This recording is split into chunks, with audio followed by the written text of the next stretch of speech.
Greetings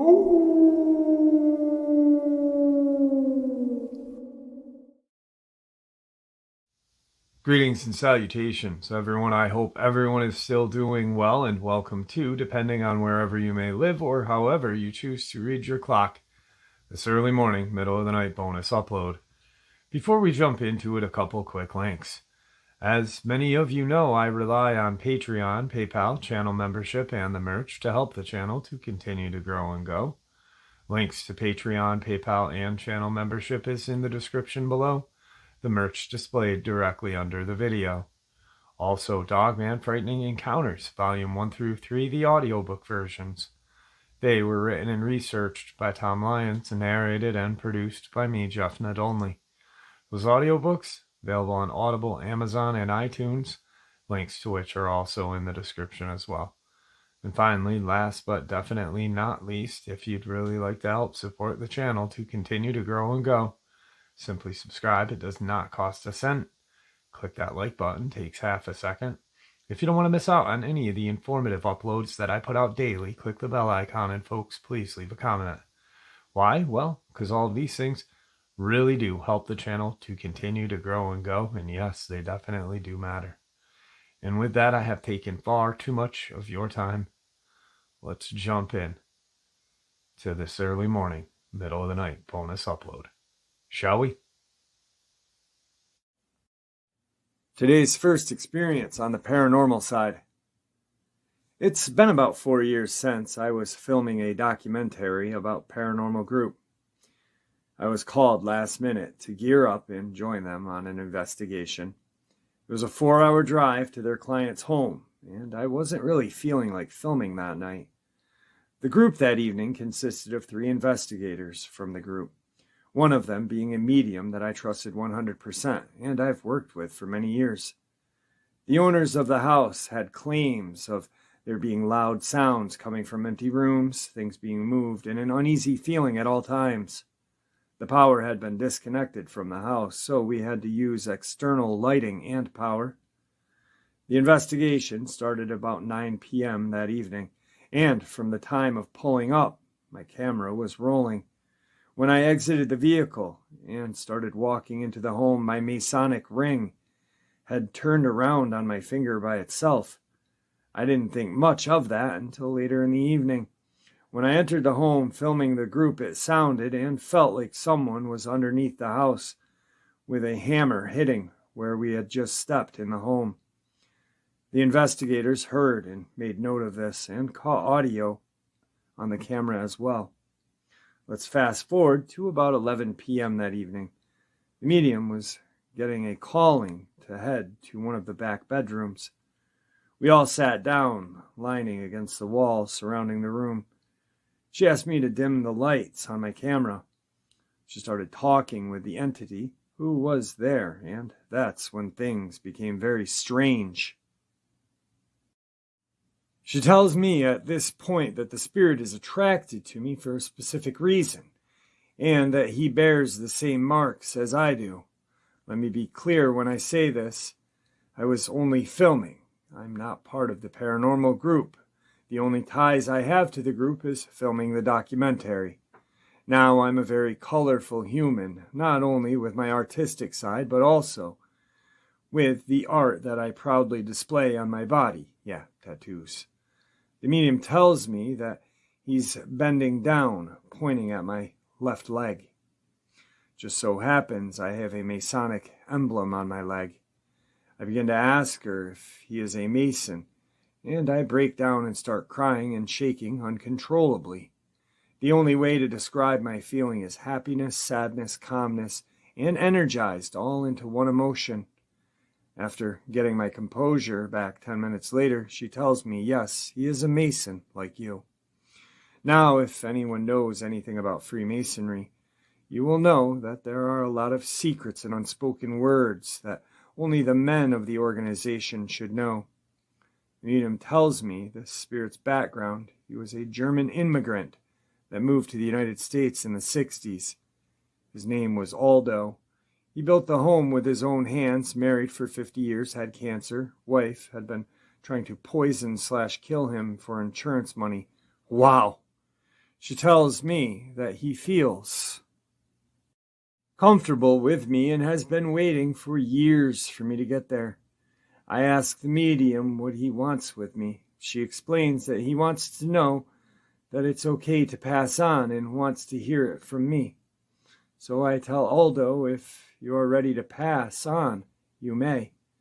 The medium says that he left something under the house while building he wants you to have. It had been raining when we got there. Mud was under the home. I just didn't want to climb under the house in the middle of the night, though I did. Within a 48-inch area, they told me to look. I started digging with a garden tool, and I pulled up a rusty, mud-covered wooden square. I pull it out and rinse it off and show the medium. She tells me that's exactly what he wanted you to find and says you will know exactly what it means. So again, I tell Aldo if he is ready to pass, he can. The medium looks directly in my eye and says he's not going anywhere but with you. He's your guide, guardian angel. Now, I'm a very skeptical person, but what happens over the course of the next few years is intriguing. Days after the investigation/filming, I'm on my way to my local tattoo parlor. When I drop my phone in between my seat and the door, I'm looking down and not paying attention to the road. With a strong force of air blowing on the side of my face, I then realize I'm drifting into the other lane. I have just enough time to react and get into my lane before a transfer truck plows into me and I almost died.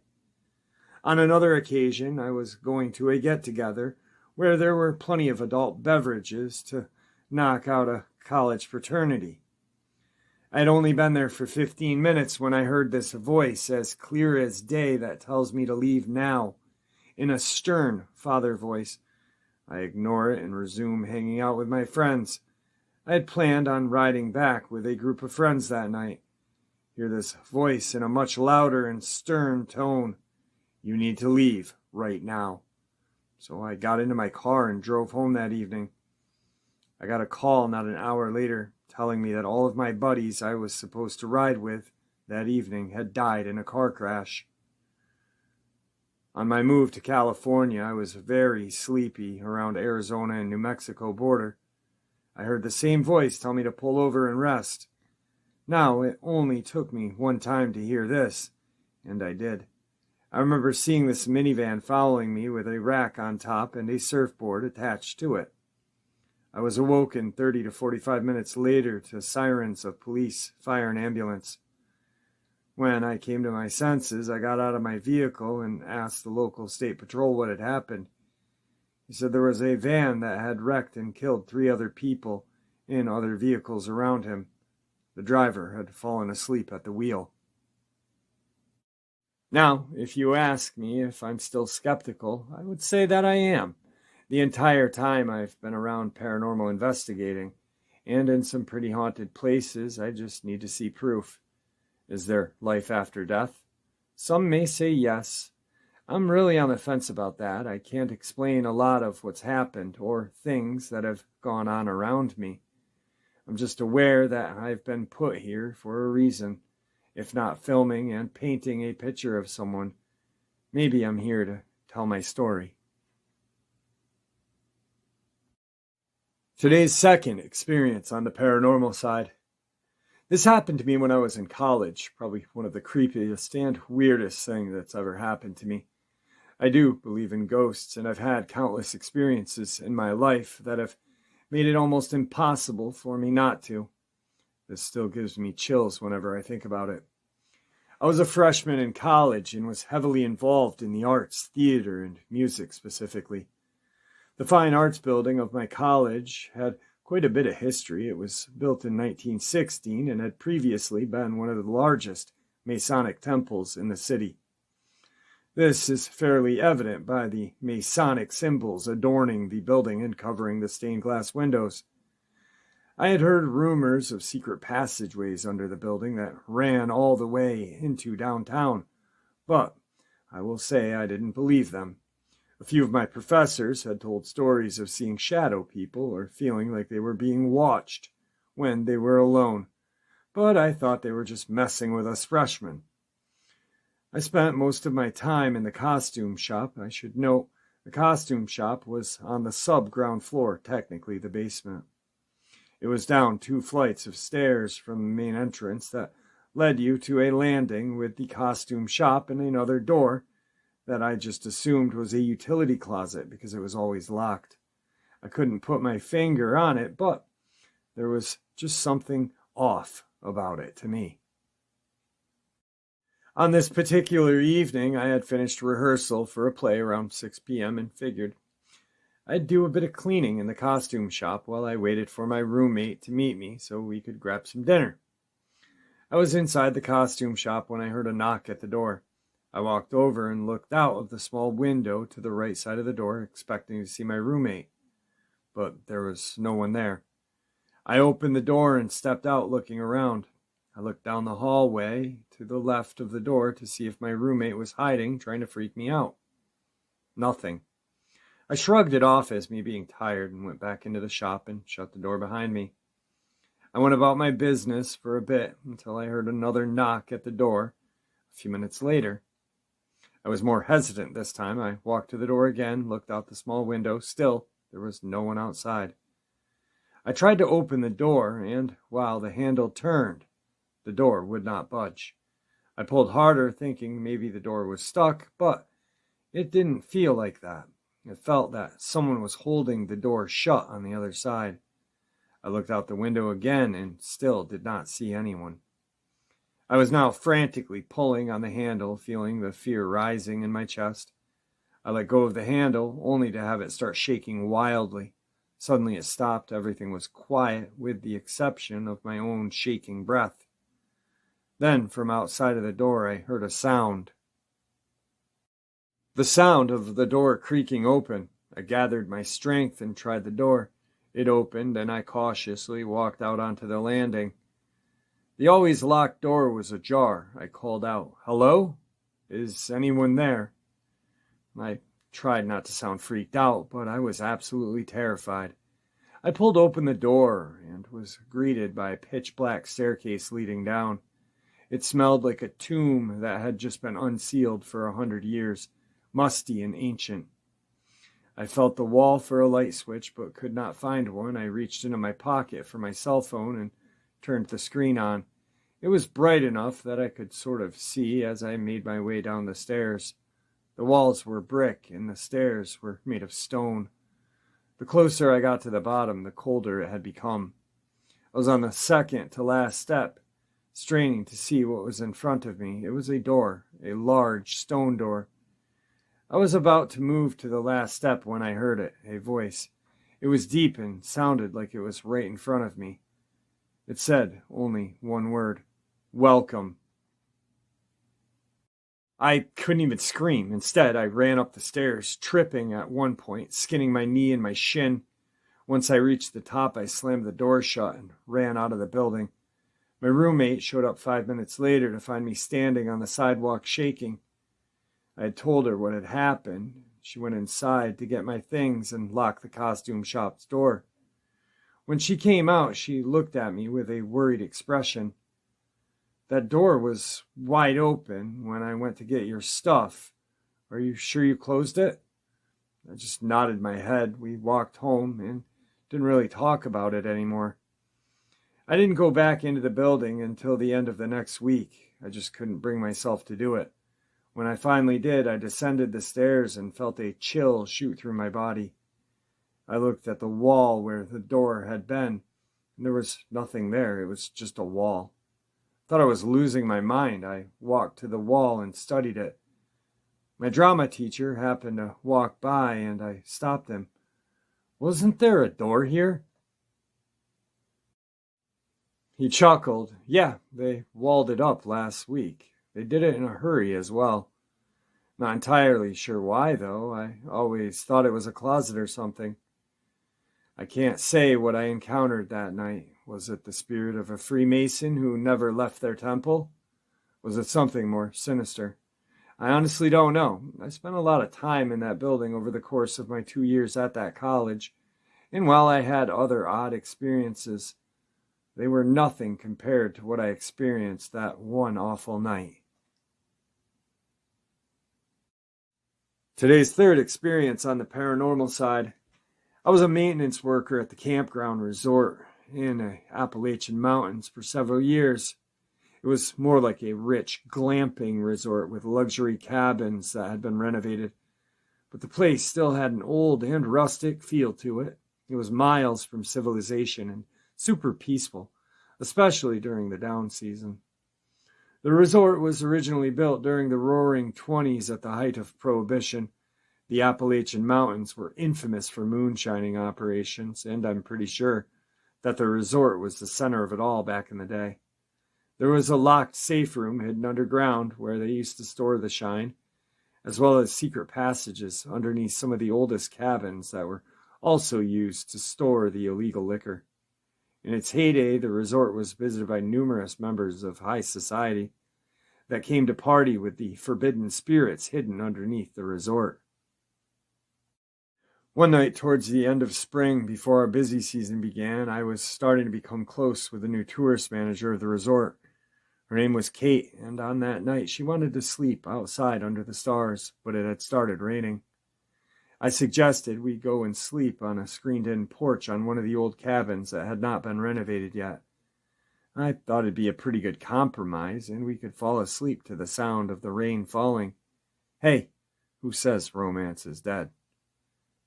After we got everything set up and did the old in and out, it was sometime past 2 a.m.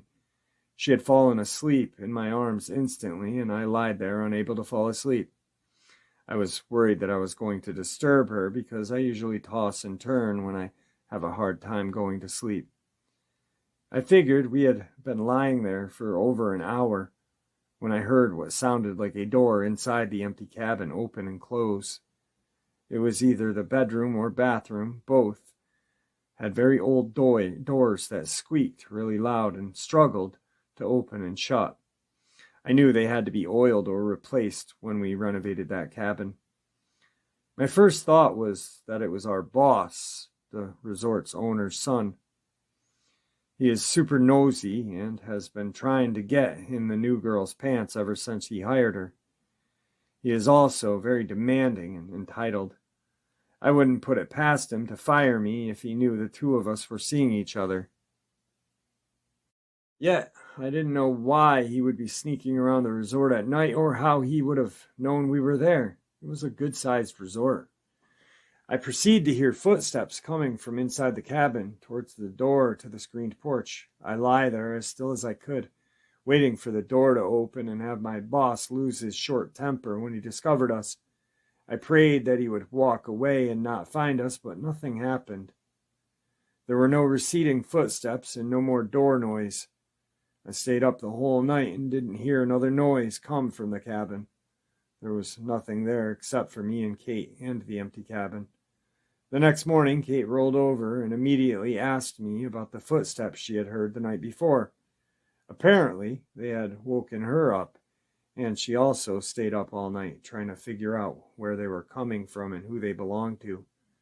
She was terrified and would never go near the cabin again. Unfortunately, I had to go back to the cabin at night. Part of my job was making sure all of the lights were off and everything was shut down in the empty cabins at night. My boss liked to turn the lights on the empty cabins to give the appearance like the resort had more guests than we really did. Every night I had to go there. After that, I always felt a sense of dread as I walked towards the cabin. I think it's because I never figured out what was inside of there that night. That cabin had never been renovated during the 4 years that I worked at the resort. There was always some excuse that the project manager had for delaying the renovations. I didn't mind, but I hated to go inside the cabin at night. Inside the living room of the cabin, there was a huge 175-pound swinging bed on chains that could be lifted up or down to make space for the guests staying in the cabin back in the day. Every night, I went to the cabin after we heard the footsteps. I would open the front door of the cabin and find that bed swinging on its own like someone or something had just got out of the bed before I got there. Today's fourth experience on the paranormal side. I want to preface by saying that I do not fully believe in ghosts. In fact, I have been trying to avoid any conversation about ghosts or anything supernatural simply because there is no solid evidence to support them. I personally have had such experiences with the unknown as a kid, but I don't think they are relevant to what I am going through now. But anyway, here's what I'm going through. Up until the COVID pandemic started in February of 2020, I was studying in a high school and lived in its dormitory. The dormitory itself was quite old. It was built before World War I, so at least it's 100 years plus. But the problem I had with the dorm was not the fact that it was old and dusty. It's the atmosphere of the whole building and the people living in it. I do not like to use this word, but there is definitely negative energies coming from there. One student even committed suicide in the bathroom, but no one cared. There was a kind of environment I was exposed to for way too long. I lived there for nearly 4 years and never felt comfortable. I always longed for summer and winter vacation so that I could go back home. On January 16th, 2020, I had a so-called panic attack for the first time. Not sure what triggered it, but I suspect it's the stress I'd been going through just living there. I was in my room at the dorm and immediately rushed to the nursing center at the school. They just told me to just drink some water and lie down. They thought it'd go away, but it did not. The next day they took me to the ER and took a urine and blood test to make sure that I was not on drugs, but nothing abnormal was detected. They just told me that I'm stressed and that I should take care of my health. Also around this time, I started to have intense, heavy headaches and tinnitus 24/7. I completely lost my appetite, sex desire as well. I became an insomniac. Moreover, my hands get extremely cold all of the time. I thought I was going crazy. I could see things through my eyes, but everything seemed so distant. Those symptoms especially got worse at night. I actually became afraid of the night because of it. I also started to have nightmares where I was dragged from my legs by a woman with so many bruises and cuts. I am trying to describe what I've been going through, but when I put them into words, they really don't cover it. It's not like normal pain when you get the flu or the cold. There's no word to describe them. As soon as the winter vacation began, my parents took me to some good new neurologist because I thought I may have brain injury or something. They took blood tests, MRIs, x-rays. But once again, the results came back normal. I've been prescribed so many kinds of painkillers, but none of them have worked. I was so devastated that I became depressed from the pain that I had been constantly going through. But from the Western medical point of view, I'm healthy, at least on paper. I'm still seeing doctors regularly, but they just gave up on me. It's honestly sad. Fast forward, it's been 2 years since I had my first sign of symptoms, and pretty much everything remained the same. Not even a single improvement whatsoever. My parents are super worried about me, and they have pretty much done everything they can do to help me. But all the doctors I have seen just told me that I'm stressed. I've even tried TMS and Emgatli, but they did not work. I was just so disappointed. I'd rather die than live with this much pain. About a week ago, my mom made a confession that she had a similar experience when she was exactly my age. My mom is Japanese and grew up in Iwate, Japan. She lost her mom when she was 17 years old, and she started to show symptoms that I have been having for the past 2 years. Her family thought she went insane from the death of her mom, but when her uncle saw her at my grandma's funeral, he was shocked by how my mom was being possessed by demonic spirits. She said that her uncle was the only one that could understand what she was going through at the time. He took my mom and my granddad to the Shingon Buddhist temple a few days after the funeral. There were different sects of the Buddhists in Japan, and only some perform exorcisms, and they could only be performed by a few trained monks. There, the monk immediately recognized what was wrong with her, and he performed an exorcism ritual. She told me she doesn't remember much of what he did, as she could not comprehend what was going on. But the monk tapped the back of her neck or something. She immediately got better after that. The monk told her that she is sensitive to those entities of nature. He even told her to practice and study exorcism at the temple after finishing high school because she is closer to these entities than many people. But my mom was so afraid of those things that can't be explained that she refused the offer. She told him that she wanted to go to college and have a normal life. I asked her why she didn't tell me about her experience much earlier. She told me that she was hesitant because she knew that I did not like talking about those things and that I only want to rely on Western medicine. Anyway, I bought her experience despite the fact that I did not want to believe it. Thankfully, my great uncle was still alive at the age of 80.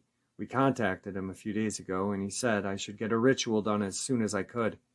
He also told me that sensitivity to ghosts and spirits is hereditary, and that people like me and my mom are more prone to directly get affected by them. She told him what I was going through, and he is convinced that I have caught some kind of demonic spirit inside of me. I'm going to meet up with him later this month. Long story short, I'm going to the temple in northern Japan to get an exorcism ritual later this month. Today's final experience on the paranormal side. I really don't believe in the paranormal, but lately I've been thinking about experiences I just cannot explain. Some preface, I'm Native American, but it's only been this year my mom got in contact with the family on the res. She went up to the res for a week to talk to them and came back with a lot of interesting stories and some parallels to my life. The shades and gray man, if I'm remembering correctly, are what they called the hallucinations we have.